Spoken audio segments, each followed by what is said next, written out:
আমাদের সাথে আজকে অতিথি হিসেবে আছেন ডক্টর আনিসুল আউয়াল পিএইচডি, যুগ্ম আহ্বায়ক মতলব ডক্টরস ফোরাম এবং সাবেক আহ্বায়ক চট্টগ্রাম মেডিকেল কলেজ ছাত্রদল, সদস্য DAB doctor association of Bangladesh, Chandpur 2 তথা মতলব উত্তর দক্ষিণ সংসদীয় আসন থেকে বাংলাদেশ জাতীয়তাবাদী দল বিএনপির মনোনয়ন প্রত্যাশী।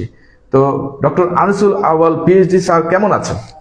আলহামদুলিল্লাহ ভালো আছি, আপনি ভালো আছেন? জি, আমি ভালো আছি। সুপ্রিয় দর্শক, আমি আলামিন পারভেজ, ওনাদের কাছ থেকে আরো ভালো কিছু জানা যাবে এবং আমরা অনেক কিছু পাবো বলে আশা করছি, তাই তো? অবশ্যই আমি আশা করি, এবং তার আগে আমি একটু আমার প্রিয় দর্শক শ্রোতা যারা আছেন তাদেরকে বলতে চাই যে আপনারা কিন্তু লিখে আপনাদের মতামত জানাবেন। আমরা এখান থেকে চেষ্টা করব যতখানি সম্ভব তার উত্তর দিতে। আর আশা করি আপনারা সবাই ভালো আছেন এবং আমাদের সাথে কিছুক্ষণ থাকবেন, সেই প্রত্যাশাও রইল। আসলে অসংখ্য দর্শক দেখছি আমি এই মুহূর্তে আমাদের সাথে আছেন। অনুষ্ঠানটি একই সাথে Chandpur TV live, Bangla news. তো আমরা ডক্টর আনিসুল আউয়াল পিএইচডি, ওনার সাথে আমরা যেহেতু উনি এই মতলব উত্তর দক্ষিণ তথা চাঁদপুর 2 আসনের বিএনপি থেকে মনোনয়ন প্রত্যাশী, তাহলে আইন শৃঙ্খলা পরিস্থিতিটা আপনার দৃষ্টিতে বর্তমানে বাংলাদেশে কেমন চলছে এবং কেমন হওয়া উচিত বলে মনে করেন? অত্যন্ত প্রাসঙ্গিক প্রশ্ন। আসলে আমরা জুলাইয়ের বিপ্লব দেখেছি। জুলাইয়ের বিপ্লবের আগে সে 15 বছর স্বৈর শাসকের শাসন দেখেছি।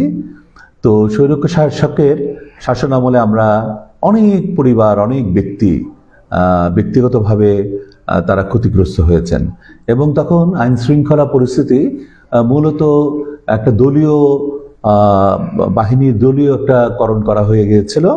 যেমন পুলিশ বাহিনী, র্যাব থেকে শুরু করে NSI, DB, CID, answers, BGB, air force, navy, সবাই যেন একটা দলীয় সরকারের আন্ডারে কাজ করছিল। ওনারা যে সরকারি প্রতিষ্ঠান, এটাই ওনারা ভুলে গিয়েছিলেন। ফলে তখন আমরা কিন্তু ভীষণ নিরাপত্তাহীনতায় ভুগেছি। তো যখন পট পরিবর্তন হয়ে গেল আগস্টের 5 তারিখে, পট পরিবর্তনের সাথে সাথে কিন্তু আমরা দেশের আপামর জনসাধারণ, অন্তত 90% জনসাধারণ আমি বলতে পারি, বা 85% জনসাধারণ কিন্তু খুব খুশি হয়েছিল। এবং এরপর যখন 8 তারিখে সরকার গঠন হলো, এই 8 তারিখে সরকার গঠন হওয়ার পর আমাদের প্রত্যাশা অনেক বেশি ছিল। কিন্তু সরকারের যেভাবে, যাদেরকে নিয়ে সরকার প্রথম গঠন হলো 11 জনকে নিয়ে, আমরা একটু হলেও হতাশ হয়েছি, কারণ এর মধ্যে অনেকেই আমরা চিনি না। আবার যাদেরকে চিনি তাদেরকে ঠিক রাষ্ট্র পরিচালনার জন্য একজন উপদেষ্টা অর্থাৎ একজন মন্ত্রী এই পদমর্যাদায় আমরা দেখার জন্য প্রস্তুত ছিলাম না। তারপর আমরা মেনে নিয়েছি এজন্যই যে যেহেতু ওনাদেরকে আমরা কখনো টেস্ট করে নেই, আমরা আশা করেছি ওনারা অনেক ভালো কিছু করবেন। এবং স্বরাষ্ট্র যিনি উপদেষ্টা রয়েছেন, উনি যদি সঠিক থাকেন তাহলে কিন্তু দেশে আইন শৃঙ্খলা পরিস্থিতি অনেক ভালো থাকার কথা। তো আমাদের যে প্রত্যাশিত এই পরিবর্তনের পর আমরা যে নতুন বাংলাদেশকে নতুনভাবে আবিষ্কার করলাম, নতুনভাবে যে বাংলাদেশকে স্বাধীন করলাম, পাকিস্তানিদের হাত থেকে আমরা 71-এ বাংলাদেশকে স্বাধীন করেছিলাম, আবার এই স্বৈর শাসকের হাত থেকে, পতিত সরকারের হাত থেকে আমরা আগস্টের 5 তারিখে বাংলাদেশকে আবার নতুন করে স্বাধীন করেছি। তো সেই প্রত্যাশা ছিল যে এই স্বাধীন বাংলাদেশে আমাদের কথা বলার একটা স্বাধীনতা থাকবে, চলাফেরার স্বাধীনতা থাকবে, আমাদের মৌলিক অধিকারগুলো আরো অনেক বেশি সুদৃঢ় হবে। কিন্তু দেখতে পেলাম যে দিন যতই যাচ্ছে এখানে দলীয়করণের কারণে স্থানীয় সংঘাত, সংঘর্ষ ততই বাড়ছে। তো এখানে মানুষজনের ধরে নেওয়ার কথা বলছি, বিশেষ করে অফকোর্স এখন দেশে সবচেয়ে বড় পার্টি হচ্ছে বিএনপি। তো এবং বিএনপির যারা সমর্থক তারা যদি আরেকটু সুশৃঙ্খল থাকে, নিজেদেরকে সংযত রাখে, যখন তখন যেখানে সেখানে শোডাউন না করে, এবং যদি নিজেরা অন্যকে সাহায্যের হাত বাড়িয়ে দেয় এবং প্রতিপক্ষের উপরে হামলা না করে, এবং প্রতিপক্ষ বলবো না আমি, একটা পদে একটা কনস্টিটুয়েন্সিতে হয়তো 4 জন 5 জন 6 জন 7 জন নমিনি থাকতে পারে, একজন আরেকজনকে প্রতিদ্বন্দ্বী বা শত্রু ভাবার কোনো কারণ নাই। এই শত্রু ভাবাপন্ন একটা মানসিকতা কিন্তু আমাদের ভিতরে অলরেডি চলে এসছে। আর আসার কারণে দেখা যাচ্ছে খণ্ড খণ্ড এখানে সেখানে যখন তখন যত্রতত্র সংঘাত লেগেই আছে। তো এগুলো কিন্তু মোটেও প্রত্যাশিত ছিল না, এবং এবং এগুলো আমরা চাই না। এগুলো কিভাবে বন্ধ করা যায় সেই ব্যাপারেও আমি একদম প্রান্তিক পর্যায়ে কাজ করছি, মাঠ পর্যায়ে কাজ করছি। এখান থেকে আমি যা দেখছি, যা শিখছি, তা কিন্তু মোটেও সুখকর নয়। আমি দেখেছি পতিত সরকার পতিত হয়েছে, বা গত সরকার গত হয়েছে এই জন্যই যে ওনারা রাষ্ট্রীয় সমস্ত বাহিনীকে দলীয় বাহিনীতে পরিণত করেছিলেন, এবং ওনাদের যে অঙ্গ সংগঠনগুলো আছে তারা রাষ্ট্রীয় প্রতিটি বাহিনীকে তাদের নিজের কাজে ব্যবহার করেছে, এবং রাষ্ট্রের প্রতিটি বাহিনী নিজেদেরকে অনেক বেশি নিজেরা পেশি শক্তি প্রদর্শন করেছে, এবং অবৈধভাবে অনেক মানুষের উপর অত্যাচার করেছে। তো এখন দেখা যাচ্ছে, এবং এগুলো কিন্তু সব কিছুই হয়েছে অতীত সরকারের ইন্ধনে। তো এখন যদিও নির্দলীয় সরকার, একটা অন্তর্বর্তীকালীন সরকার, এই অন্তর্বর্তীকালীন সরকার কিন্তু কারো পক্ষে কাজ করছে না।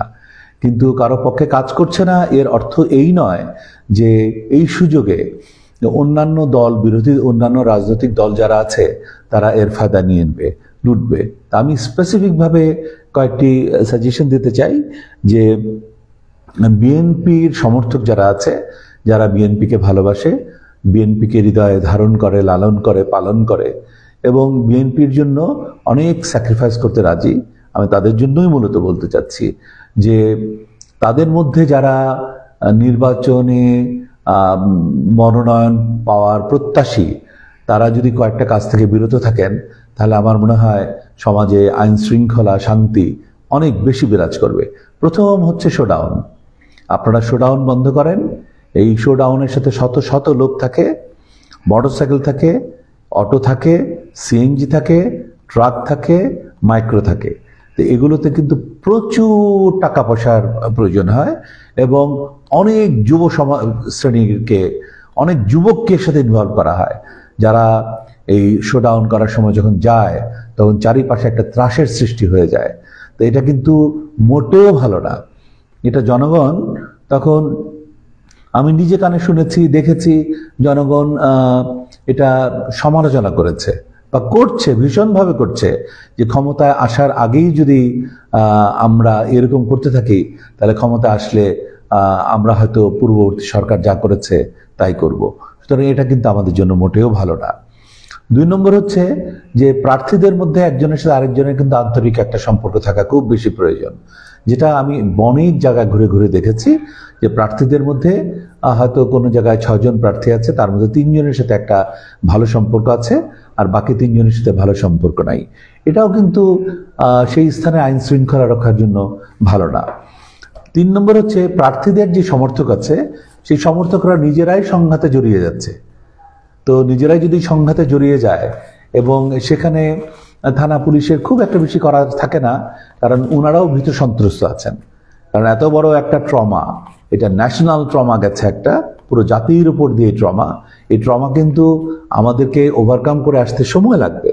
তো এই ট্রমাটা একটু নিউট্রালাইজ হওয়ার জন্য সময় দিতে হবে। 4 নম্বর হচ্ছে যে এতদিন ফাইট ছিল বিএনপি ভার্সেস আওয়ামী লীগ, আর এখন ফাইটটা হচ্ছে বিএনপি ভার্সেস বিএনপি। এখন এই বিএনপি ভার্সেস বিএনপির আবার বিভিন্ন রূপ আছে। একটা হচ্ছে এর সমর্থক আর এর সমর্থক, এ এন্ড বি, 2 জন প্রার্থী, 2 জনের সমর্থকদের মধ্যে সংঘর্ষ। আরেকটা হচ্ছে যে পারিবারিক সংঘর্ষ, সংঘাত। আর 3 নম্বর হচ্ছে যে ব্যক্তিগত সংঘাত। আমি বিএনপির অমুককে পছন্দ করতাম না, অমুকের সাথে একসময় আমার খুব ক্ল্যাশ ছিল, সংঘাত ছিল বা ঝগড়াঝাটি ছিল, এখন আমার হাতে সুযোগ আসছে, ও একটু দুর্বল পজিশনে আছে, তো আমি ওটার একটা ফায়দা নিয়ে নিলাম। এটা নিতে যেয়ে একটা সামাজিক অস্থিরতা সৃষ্টি করলাম, আইন শৃঙ্খলা পরিস্থিতিটাকে নষ্ট করে ফেললাম। এগুলো কিন্তু অহরহ হচ্ছে, সর্বত্র হচ্ছে। পেপারে হয়তো 100 ভাগের 10 ভাগ আসে, 90 ভাগই আসে না। কিন্তু একদম প্রান্তিক পর্যায়ে যারা আছেন, যদি সবাই যারা আপনারা শুনছেন যার যার স্থানের কথাগুলো একটু বলেন, দেখবেন যে আমার কথার সাথে মিলে যাচ্ছে, এটা আমার বিশ্বাস। তো আমার বিশ্বাস কিন্তু একটা আমরা যা দেখি, যা শুনি, যা ভাবি, যা কল্পনায় আনি, চেতনার মধ্যে যা জাগ্রত হয়, সেটার উপর ভিত্তি করেই কিন্তু মানুষের বিশ্বাস জন্মগ্রহণ করে। তা আমার বিশ্বাস, আমি আশা করি আমার বিশ্বাস আমার সাথে প্রতারণা করবে না। ধন্যবাদ। আর যে